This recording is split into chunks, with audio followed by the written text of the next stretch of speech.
রসুলপুর মহল্লাতে তানিয়া নামের এক ধার্মিক মেয়ে বাস করত।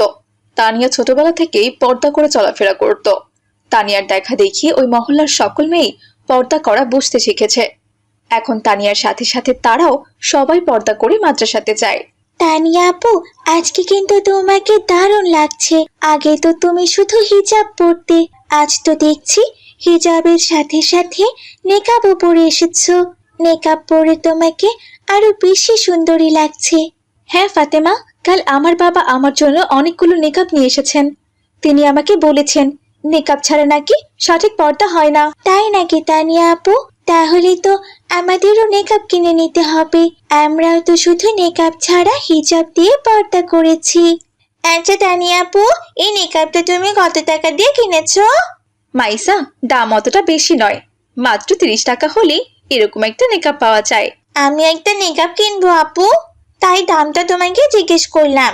তুমি তো জানোই আমরা কত গরিব, তাই কোনো জিনিস কিনতে হলে খুবই হিসাব নিকাশ করতে হয় আমাদের। শোন মাইসা, তোর নেকাব কিনতে হবে না, আমি তোকে একটা নেকাব গিফট করব। আমার বাবা আমার জন্য অনেকগুলো নেকাব কিনে নিয়ে এসেছে, ওখান থেকে আমি তোকে 2টো নেকাব দিয়ে দিব, কেমন? তাহলে তো খুব ভালো হয় আপু, জাযাকাল্লাহু খায়রা। আচ্ছা ঠিক আছে, এখন চল সবাই, তাড়াতাড়ি চল। মাদ্রাসায় মনে হয় ক্লাস শুরু হয়ে গেছে।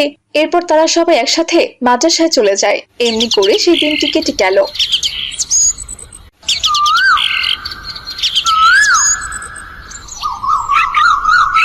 ওদিকে ওই মহল্লায় কামাল শেখ নামের এক মস্ত বড় ধনী ব্যবসায়ী বাস করত।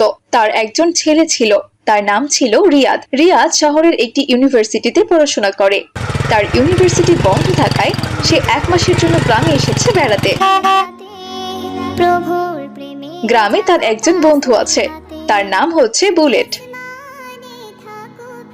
হ্যালো বন্ধু বুলেট, কোথায় তুই বন্ধু?